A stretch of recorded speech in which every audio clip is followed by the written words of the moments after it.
अस्सलामुअलैकुम, welcome to my YouTube channel. उम्मीद है कि आप सब लोग ठीक ठाक होंगे। जी तो स्टूडेंट, आज की इस वीडियो में हम लोग स्टडी करने वाले हैं सी एस 611 को। आज की इस वीडियो में हम लोग सी एस 611 की मिड टर्म के हवाले से प्रिपरेशन करेंगे।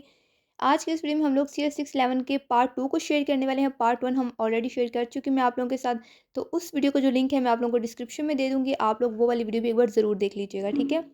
तभी आप लोगों को इस वीडियो की समझ आएगी। तो आगे बढ़ने से पहले अगर अभी तक आप लोगों ने हमारे चैनल को सब्सक्राइब नहीं किया तो काइंडली चैनल को सब्सक्राइब कर दें, क्योंकि इस वीडियो को और इस फाइल को क्रिएट करने में बहुत ज़्यादा मेहनत लगी है। आप लोगों ने सिर्फ वीडियो को लाइक करना है, चैनल को सब्सक्राइब करना है, और अगर आपने कोई बात पूछनी है तो आप वो कमेंट सेक्शन में पूछ सकते हैं। तो अपनी वीडियो को शुरू करते हैं। वीक 4 का फर्स्ट एमसीक्यू है, immature organization rely on dash. तो इसका करेक्ट ऑप्शन है गट फीलिंग्स। सिंपली आपने बताना है कि इमेच्योर ऑर्गेनाइजेशन किस पर रिलाई करते हैं, किस पर इन्हिसार करते हैं, तो वो गट फीलिंग्स इसका करेक्ट ऑप्शन है। नेक्स्ट एमसीक्यूज है हमारे पास, organization dash organization are reactive not proactive. तो इमेच्योर ऑर्गेनाइजेशन जो होती हैं वो रिएक्टिव होती हैं, ना कि प्रोएक्टिव होती हैं, इसीलिए ऑप्शन नंबर बी इसका करेक्ट है। नेक्स्ट एमसीक्यूज है, dash when implemented and followed correctly ensure stability in result. तो प्रोसेस इसका करेक्ट ऑप्शन है। सिंपली क्या कि किसे इस्तेमाल के कि जब हम लोग एक सही तरीके से इसको इम्प्लीमेंट करते हैं, यानी प्रोसेस को जब हम सही तरीके से इम्प्लीमेंट करते हैं, किया जाता है, तो उसकी पैरवी की जाए एंड उसको फॉलो किया जाए, तो जो रिज़ल्ट है हमारे पास वो स्टेबिलिटी होते हैं, स्टेबल होते हैं, ठीक है? इसका ये मतलब है, तो प्रोसेस का करेक्ट ऑप्शन है। नेक्स्ट एमसीक्यू है हमारे पास, in dash organization approve process being ignored. तो इन इमेच्योर ऑर्गेनाइजेशन जो है कि इमेच्योर ऑर्गेनाइजेशन में अप्रूव प्रोसेस जो है वो बीइंग इग्नोर्ड होते हैं। नेक्स्ट एमसीक्यूज है हमारे पास, mature organization rely on documented dash with clear sense of roles and responsibilities at all levels. इसका करेक्ट ऑप्शन है प्रोसेसेस। सिंपली क्या कि मेच्योर ऑर्गेनाइजेशंस जो हैं वो डॉक्यूमेंटेड प्रोसेस पर इन्हसार करती हैं, जिनमें तमाम लेवल्स पर रोल्स और रिस्पॉन्सिबिलिटीज़ का वाज़ेह एहसास होता है, ठीक है? तो इसका प्रोसेस करेक्ट ऑप्शन है। नेक्स्ट एमसीक्यूज है हमारे पास, at initial level the process are dash in nature. Simply क्या कि इनिशियल लेवल पर जो प्रोसेस हैं वो कहाँ पर होते हैं, इन नेचर में कहाँ पर होते हैं, तो वो होते हैं reactive in nature. Option number C आप लोगों के पास करेक्ट है। नेक्स्ट एमसीक्यू है, each maturity level comes with the set of the best processes for implementation. इसका करेक्ट ऑप्शन हमारे पास टू है, ये स्टेटमेंट हमारे पास टू है कि सिंपली क्या कि हर मेच्योरिटी लेवल के साथ इम्प्लीमेंटेशन के लिए बेहतरीन जो प्रोसेसेस हैं उनका एक सेट होता है, तो इसलिए ये स्टेटमेंट हमारे पास ट्रू है। नेक्स्ट एमसीक्यूज है, at initial level the software process constantly changed. Option number B आप लोगों के पास करेक्ट है। नेक्स्ट एमसीक्यूज है हमारे पास, at initial level the process are ad hoc. इसका करेक्ट ऑप्शन है। नेक्स्ट एमसीक्यूज है हमारे पास, at dash adequate resources and training to the work force is provided. तो इसका जो करेक्ट ऑप्शन है वो लेवल टू है। वो कैसे कि लेवल टू पर वर्क फोर्स को जो है मुनासिब रिसोर्सेज और ट्रेनिंग जो है वर्क ट्रेनिंग फ्राहम की जाती है, प्रोवाइड की जाती है। नेक्स्ट एमसीक्यूज है हमारे पास, at CMMI level two the process are managed. Option number C correct है। सिंपली क्या कि CMMI लेवल टू पर प्रोसेस को मैनेज किया जाता है, ठीक है? नेक्स्ट एमसीक्यू है हमारे पास, crisis dash is better than dash from crisis. तो प्रिवेंटेशन एंड रिकवरिंग इसका करेक्ट ऑप्शन है। सिंपली क्या कि क्राइसिस से बचाओ क्राइसिस से निकलने से बेहतर है, ठीक है? तो ये करेक्ट ऑप्शन है। नेक्स्ट एमसीक्यू है हमारे पास, कैपेबिलिटी मेच्योरिटी मॉडल इंटीग्रेशन। ये CMMI का आप लोगों ने एब्रीविएशन याद कर लेना है। इज़ नॉट अ प्रोसेस, कि ये प्रोसेस नहीं है, तो ये स्टेटमेंट हमारे पास फॉल्स है। नेक्स्ट एमसीक्यू है हमारे पास, at maturity dash level the policies and related framework are established. तो ऑप्शन नंबर जो डी है लेवल थ्री, ये करेक्ट है। सिंपली क्या कि मेच्योरिटी लेवल थ्री पर पॉलिसीज़ और रिलेटेड फ्रेमवर्क जो है इस्टेब्लिश किए जाते हैं, कायम किए जाते हैं। नेक्स्ट एमसीक्यूज है, at the manage level organization depend on heroes. इसका करेक्ट ऑप्शन जो है वो हमारे पास बी है, फॉल्स। सिंपली क्या कि जो मैनेज्ड लेवल जो है, सिंपली क्या कि मैनेज्ड लेवल पर ऑर्गेनाइजेशन जो है हीरोज़ पर मुश्तमिल होती हैं, हीरोज़ पर डिपेंड होती हैं, तो ये स्टेटमेंट हमारे पास फॉल्स है। नेक्स्ट एमसीक्यूज है, at the dash level people are well aware of their roles and responsibilities. तो एट द डिफाइंड लेवल के डिफाइंड लेवल पर जो है पीपल जो होते हैं अपने रोल से, अपनी रिस्पॉन्सिबिलिटीज़ से अवेयर होते हैं। नेक्स्ट एमसीक्यूज है हमारे पास, at the dash the standard processes for developing and maintaining software are established and documented. इसका करेक्ट ऑप्शन है at the level three. Simply क्या कि लेवल 3 पर सॉफ्टवेयर की तैयारी और मेंटेनिंग के लिए डेवलपिंग के लिए जो है एक क्वालिटी प्रोसेस कायम और डॉक्यूमेंटेड किया जाता है। ठीक है, नेक्स्ट एमसीक्यूज है हमारे पास। At maturity dash the performance of process is controlled using statistical and other quantitative techniques and predictions. इसका करेक्ट ऑप्शन है लेवल 4। सिंपली क्या कि मैच्योरिटी लेवल 4 पर प्रोसेस की परफॉर्मेंस को जो है स्टैटिस्टिकल और अदर क्वांटिटेटिव टेक्निक्स और प्रिडिक्शन यानी पेशगोइयों के ज़रिए क्या किया जाता है, कंट्रोल किया जाता है। तो लेवल 4 पे ये काम होता है। नेक्स्ट एमसीक्यू है हमारे पास। At the dash the process standards and procedures are quite different for each instance of the process. तो ये लेवल 1 पर होता है। ये आपने तमाम बातें लेवल्स आपने याद रखने हैं, किस लेवल पे कौन सा काम हो रहा है। ठीक है, इनमें आपने कन्फ्यूज़ नहीं होना। सिंपली क्या कि लेवल 1 पर प्रोसेस की हर मिसाल के लिए प्रोसेस प्रोसीजर्स और स्टैंडर्ड्स जो हैं बिल्कुल मुख्तलिफ हैं। ठीक है, नेक्स्ट एमसीक्यू है हमारे पास। At dash organization quantitatively manage their process and software products. इसका करेक्ट ऑप्शन है लेवल 4। सिंपली क्या कि लेवल 4 पर जो ऑर्गेनाइजेशन है वो क्वांटिटेटिवली अपने प्रोसेस और सॉफ्टवेयर प्रोडक्ट्स को मैनेज करती हैं। नेक्स्ट एमसीक्यू है हमारे पास। At the dash level the reliance is on the defined process instead of heroes. तो इसका करेक्ट ऑप्शन है डिफाइंड, कि at the defined level. Next MCQ है हमारे पास। At dash the process standards and procedure for a project are tailored from the organization set of standard processes to suit a particular project organizational unit. इसका correct option है level 3। Simply क्या कि level 3 पर किसी project के लिए process standards और procedure organisation के जो स्टैंडर्ड प्रोसेस के सेट से तरतीब दिए जाते हैं ताकि वो किसी खास प्रोजेक्ट या ऑर्गेनाइजेशनल यूनिट के मुताबिक हों।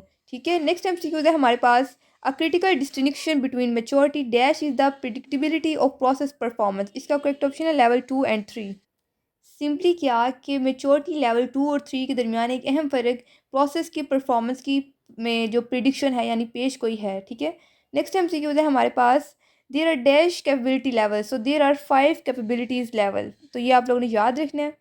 नेक्स्ट एमसीक्यू है हमारे पास। There are dash component of CMMI process model through which maturity and capability are driven. तो इसका करेक्ट ऑप्शन 4 है।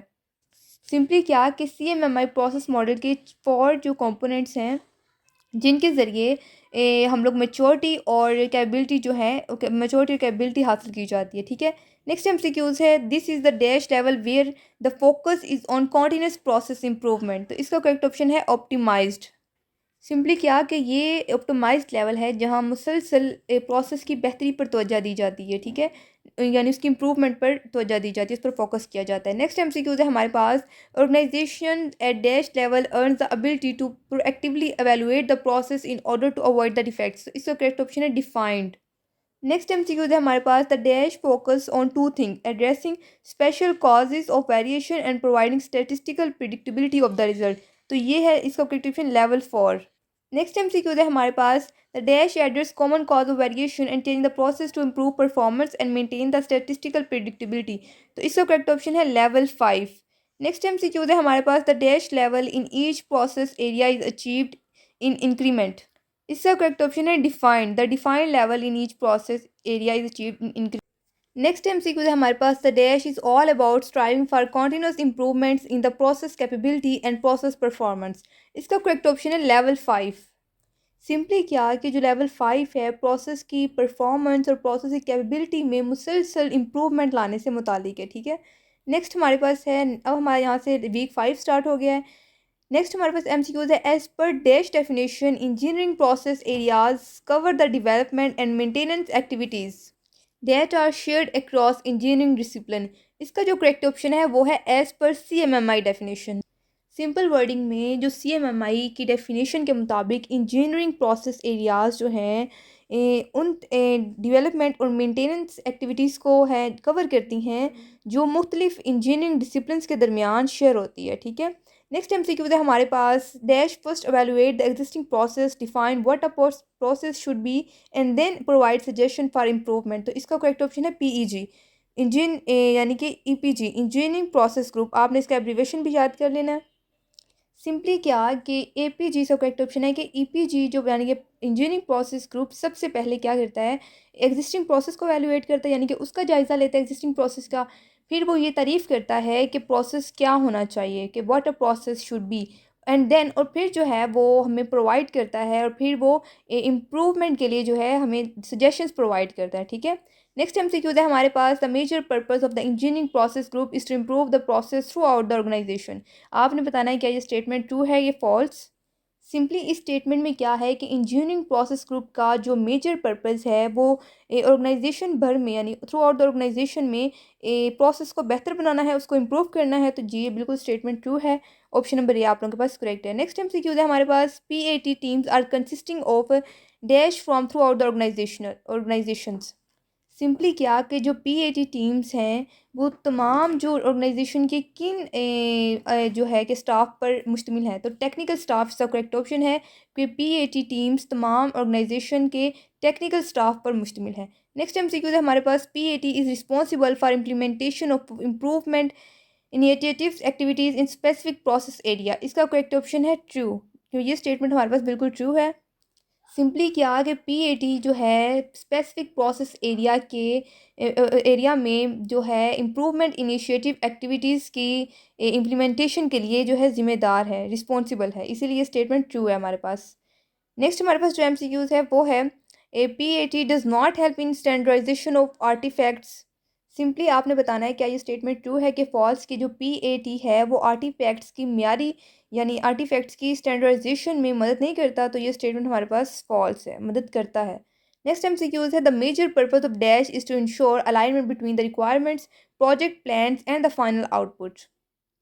इसका जो करेक्ट ऑप्शन है हमारे पास वो है रिक्वायरमेंट मैनेजमेंट। सिंपल वर्डिंग में रिक्वायरमेंट मैनेजमेंट का जो मेजर पर्पस ये है कि मेजर पर्पस ये है कि रिक्वायरमेंट्स प्रोजेक्ट प्लान्स एंड जो फाइनल आउटपुट्स हैं इनके दरमियान अलाइनमेंट्स को यकीनी बनाया जा सके, उसको इंश्योर कराया जा सके। तो ये किसका मेजर पर्पस है, ये रिक्वायरमेंट मैनेजमेंट का मेजर पर्पस है। नेक्स्ट एमसीक्यूज है हमारे पास, the dash are all about selection design and implementation of solution to the requirement of the project. इसका करेक्ट ऑप्शन है टेक्निकल सोल्यूशन। सिंपल वर्डिंग में टेक्निकल सोल्यूशन जो है ये रिक्वायरमेंट्स के मुताबिक प्रोडक्ट या प्रोजेक्ट के जो डिज़ाइन है या उसकी सिलेक्शन है या डिज़ाइन और इम्प्लीमेंटेशन से मुतालिक है। तो टेक्निकल सोल्यूशन का करेक्ट ऑप्शन है। नेक्स्ट एमसीक्यूज है, the dash is concern with the management of the entire requirement received और generated by the project, either technical और नॉन टेक्निकल। इसका करेक्ट ऑप्शन है हमारे पास रिक्वायरमेंट मैनेजमेंट। सिंपल वर्डिंग में जो रिक्वायरमेंट प्रोजेक्ट के ज़रिए हासिल या जनरेट किए जाने वाली तमाम रिक्वायरमेंट के मैनेजमेंट से मुतालिक है, चाहे फिर वो टेक्निकल हो या नॉन टेक्निकल, ठीक है। नेक्स्ट मूव करते हैं। नेक्स्ट एमसीक्यूज़ है, traceability matrix to be use to manage cross referencing. कि सिंपली क्या कि ट्रेसिबिलिटी मैट्रिक्स को क्रॉस रेफरेंसिंग के मैनेज के लिए इस्तेमाल किया जा सकता है। तो ये स्टेटमेंट हमारे पास बिल्कुल ट्रू है। नेक्स्ट एमसीक्यू है हमारे पास, the purpose of dash is to analyse and establish customer product and product component requirement. इसका जो करेक्ट ऑप्शन है हमारे पास वो रिक्वायरमेंट डेवलपमेंट है कि रिक्वायरमेंट डेवलपमेंट का जो पर्पस है वो कस्टमर प्रोडक्ट्स और प्रोडक्ट के कंपोनेंट की जो रिक्वायरमेंट्स को एनालाइज करना है और उन्हें कायम करना है, एस्टेब्लिश करना है। नेक्स्ट एमसीक्यूज है हमारे पास, the dash focus on evaluating different solution और design approaches that satisfy functional and quality requirement. इसका भी करेक्ट ऑप्शन हमारे पास टेक्निकल सोल्यूशन है। सिंपल वर्डिंग में टेक्निकल सोल्यूशन फंक्शनल और क्वालिटी रिक्वायरमेंट्स को पूरा करने वाले मुख्तलिफ सोल्यूशन या डिज़ाइन के जो मेथड्स हैं उनको एवेलुएट करने पर फोकस करता है। नेक्स्ट एमसीक्यूज है हमारे पास, a software dash include testing design analysis inspection and code reviews. इसका करेक्ट ऑप्शन है वेरिफिकेशन। सिंपल वर्डिंग में सॉफ्टवेयर वेरिफिकेशन में जो है क्या क्या इंक्लूड है, testing design analysis inspection and code reviews. Next टाइम से यूज है हमारे पास, product integration is one time assembling of the product component. Simple wording में कि प्रोडक्ट इंटीग्रेशन जो है प्रोडक्ट कंपोनेंट्स को एक बार यानी वन टाइम असेंबल करना यानी इकट्ठा करने का प्रोसेस है। तो ये स्टेटमेंट हमारे पास बिल्कुल फॉल्स है, तो ये फॉल्स इसका करेक्ट ऑप्शन है। नेक्स्ट टाइम से यूज है हमारे पास, dash is more concern with building the product right way. तो करेक्ट जो ऑप्शन है वो वेरिफिकेशन है कि वेरिफिकेशन का जो ताल्लुक है वो किस से मुतालिक है, वो इस बात से मुतालिक है जो प्रोडक्ट है उसको सही तरीके से बनाया जाए, कि is more concern with building the product right वे, कि प्रोडक्ट को राइट वे में बनाया जाए, इसको बिल्ड किया जाए, ठीक है। नेक्स्ट एमसीक्यू है हमारे पास, a partial integration of the software component can result in defect. आप बताना है क्या ये स्टेटमेंट हमारे पास ट्रू है कि फॉल्स, कि सॉफ्टवेयर कंपोनेंट्स का जो पार्शियल इंटीग्रेशन है वो डिफेक्ट्स का सबब बनता है, डिफेक्ट्स का बायस बन सकता है। तो ये स्टेटमेंट हमारे पास बिल्कुल ट्रू है। यहाँ से अब हमारा वीक 6 स्टार्ट होता है। वीक 6 का फर्स्ट क्वेश्चन है, audits are required to keep check and balance on organisational process and practices. तो इसका जो करेक्ट ऑप्शन है वो ऑडिट्स है, कि ऑडिट्स ऑर्गेनाइजेशनल प्रोसेस और प्रैक्टिसेस पर चेक एंड बैलेंस रखने के लिए ज़रूरी है, तो वो क्या है, वो ऑडिट्स है। नेक्स्ट एमसीक्यूज है हमारे पास, a software dash include testing design, ये हमारे पास एमसीक्यूज रिपीट हो गया है। नेक्स्ट एमसीक्यूज है, the appraisal is defined as a process to collect, view and analyze data to measure performance और कॉम्प्लियंस लेवल। इसका करेक्ट ऑप्शन हमारे पास अप्राइजल है। सिंपल वर्डिंग में अप्रेजल को एक ऐसा प्रोसेस डिफाइन किया जाता है जिसके ज़रिए डेटा को जमा किया जाता है, कलेक्ट किया जाता है, उसको जायज़ा लिया जाता है, रिव्यू किया जाता है, एनालाइज किया जाता है, ताकि जो परफॉर्मेंस है और कॉम्प्लियंस लेवल की उसको मेजर किया जा सके। ठीक है, नेक्स्ट हमारे पास एमसीक्यू था, इसका करेक्ट ऑप्शन अप्राइजल है। नेक्स्ट है, do you think that audits are more important in volatile in volatile working environments, कि आपको लगता है कि ऑडिट्स जो हैं वो वोलेटाइल वर्किंग इन्वायरमेंट में ज़्यादा इंपॉर्टेंट हैं? तो ये स्टेटमेंट हमारे पास बिल्कुल ट्रू है। नेक्स्ट एमसीक्यू है हमारे पास, audit is a tool to measure the organizational dash level with the established process. तो किस लेवल पे एफिशिएंसी लेवल इसका करेक्ट ऑप्शन है। सिंपल वर्डिंग में ऑडिट एक ऐसा टूल है जिसके ज़रिए ऑर्गेनाइजेशनल इफ़िशिएंसी लेवल जो है, लेवल को एस्टेब्लिश प्रोसेस के साथ क्या किया जाता है, मेजर किया जाता है। ठीक है, नेक्स्ट एमसीक्यूज है हमारे पास, the process reviews also help in identifying the required action to improve the process result.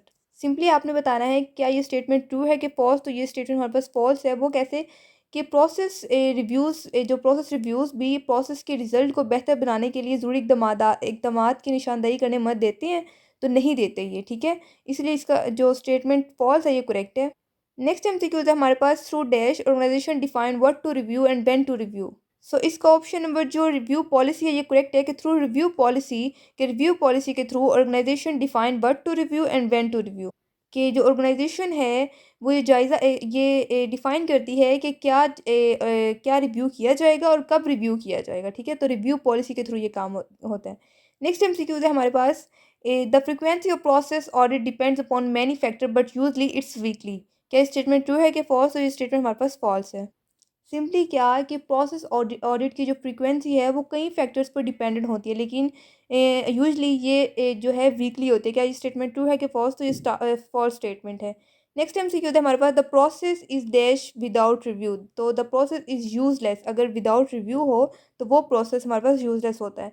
Next MCQ है हमारे पास, process review are frequently carried out in the organization to measure the dash of the process. इसका correct option हमारे पास effectiveness है। Simply क्या, कि process reviews organisation में बाकायदगी से किए जाते हैं ताकि प्रोसेस की इफ़ेक्टिवनेस को मेजर किया जा सके। ठीक है, तो इफेक्टिवनेस करेक्ट ऑप्शन है। नेक्स्ट एमसीक्यूज है हमारे पास, a dash is an approach to connect technical and management facts of software development. इसका करेक्ट ऑप्शन है प्रोजेक्ट मैनेजमेंट। सिंपल वर्डिंग में प्रोजेक्ट मैनेजमेंट एक ऐसा अप्रोच है, एक ऐसा तरीकाकार है जो सॉफ्टवेयर डेवलपमेंट के टेक्निकल और ऑर्गेनाइजेशनल जो हैं, टेक्निकल और मैनेजमेंट फैक्टर्स जो हैं उनको आपस में जोड़ता है। ठीक है, नेक्स्ट एमसीक्यू है हमारे पास, project management covers all the dash related concern of software development and sale. इसका करेक्ट ऑप्शन मैनेजमेंट है। सिंपली क्या, कि प्रोजेक्ट मैनेजमेंट सॉफ्टवेयर डेवलपमेंट और सेल्स के तमाम मैनेजमेंट रिलेटेड कंसर्न्स को शामिल करता है, उसको कवर करता है। ठीक है, नेक्स्ट एमसीक्यू है हमारे पास, auditable data is incorporated in all phase of project management. आपने बताना है कि क्या ये स्टेटमेंट ट्रू है कि फॉल्स। सिंपल वर्डिंग में ऑडिटेबल डेटा प्रोजेक्ट मैनेजमेंट के तमाम फेज में शामिल होता है, तो ये स्टेटमेंट हमारे पास बिल्कुल ट्रू है। नेक्स्ट एमसीक्यू है हमारे पास, project management suggest an arbitrated software development. Simply कि प्रोजेक्ट मैनेजमेंट जो है वो आर्बिट्रेटेड सॉफ्टवेयर डेवलपमेंट को की सजेशन नहीं देता या उसका मशवरा नहीं देता, तो ये स्टेटमेंट हमारे पास बिल्कुल फॉल्स है। नेक्स्ट एमसीक्यूज है हमारे पास, the dash involve project planning and execution of plans, management of software development team, project documentation and project monitoring. इसका जो करेक्ट ऑप्शन है वो है प्रोजेक्ट मैनेजमेंट।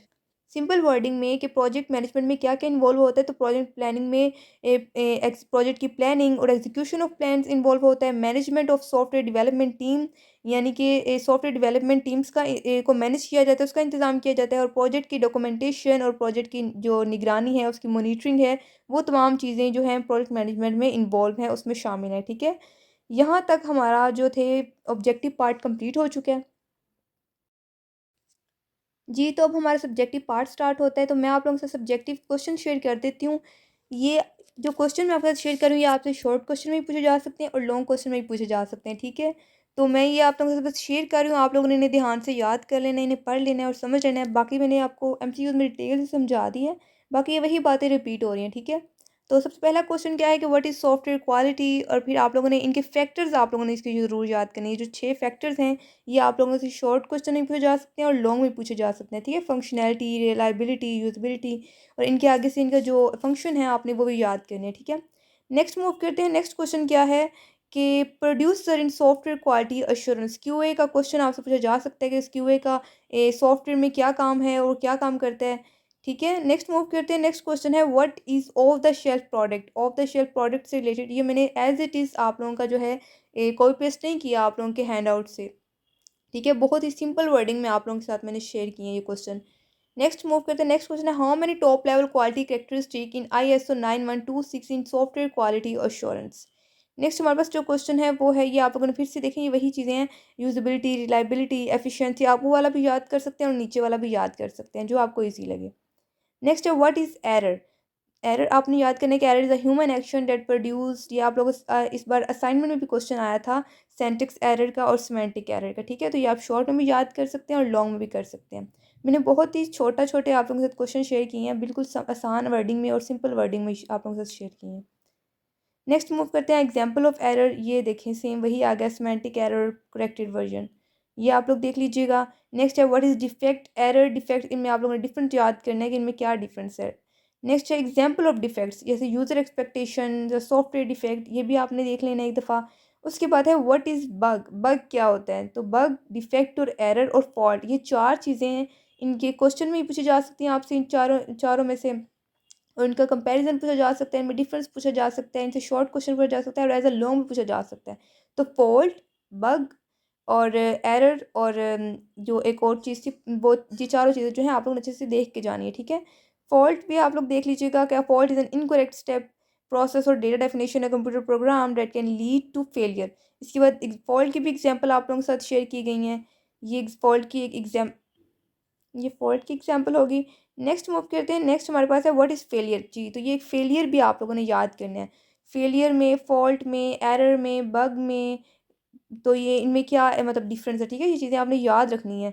नेक्स्ट है हमारे पास एग्जांपल ऑफ फेलियर। ये मैं आप लोगों के साथ एग्जांपल ऑफ फेलियर की भी आप लोगों के साथ एग्जांपल शेयर कर रही हूँ। आप लोगों से इस तरह के प्रोग्राम्स जो हैं क्वेश्चन में पूछे जा सकते हैं, तो आप लोगों ने ये देख के जाने हैं, ठीक है? तो नेक्स्ट अब ये देखें, फॉल्ट और फेलियर में डिफरेंस यहाँ पे दिया हुआ है कि फॉल्ट क्या है, due to wrong sign there is a deviation from expected result, और फेलियर क्या है, due to fault there is a failure in the output, instead of adding the two number it's subtracting the two number, ठीक है? Next move करते हैं, what is cost of software quality, कि cost of software quality क्या होती है। Next है what are missing quality requirements. ये आप लोग सिर्फ अपनी नॉलेज के लिए एक बार पढ़ लीजिएगा क्वेश्चन। नेक्स्ट है रिस्क एनालिसिस अप्रोच, ये भी आप लोग एक बार देख लीजिएगा। नेक्स्ट है what is process is why process is needed, कि प्रोसेस क्यों ज़रूरी होता है, ये भी आप लोग एक बार पढ़ लीजिएगा। प्रोसेस बेंचमार्किंग देख लीजिएगा। उसके बाद है mature organisation versus immature organisation, ये आप लोगों ने डिफरेंस का ज़रूर पढ़ के जाना है, शॉर्ट क्वेश्चन में आपसे पूछा जा सकता है। व्हाट इज CMMI, ये भी आप लोगों से एज अ शॉर्ट क्वेश्चन किया जा सकता है। नेक्स्ट MCQ है व्हाट आर ऑडिट। उसके बाद टाइप्स ऑफ ऑडिट आप लोगों ने ज़रूर एक बार देखनी है, ये क्वेश्चन बहुत इंपॉर्टेंट क्वेश्चन है, ठीक है? तो ये शॉर्ट से आप लोगों के साथ मैंने क्वेश्चन शेयर कर दिए, बिल्कुल आसान सा सब्जेक्टिव पार्ट था, उम्मीद है आप लोगों को समझ आ गई होगी। कोई इसमें इतना मुश्किल काम नहीं है, बस आप लोगों ने एक बार इन सारे शॉर्ट क्वेश्चंस को ध्यान से एक बार रीड आउट करना है। जी, तो ये थी हमारी मिड टर्म के हवाले से CS 611 की मिड टर्म प्रिपरेशन। उम्मीद है आप लोगों को समझ आ गई होगी क्वेश्चंस की, MCQs की। और अगर अभी तक आप लोगों ने हमारे चैनल को सब्सक्राइब नहीं किया, तो जल्दी से हमारे चैनल को सब्सक्राइब कर दें, और कोई भी अगर आपने बात पूछनी है तो आप कमेंट सेक्शन में पूछ सकते हैं। टेक केयर, अल्लाह हाफिज़।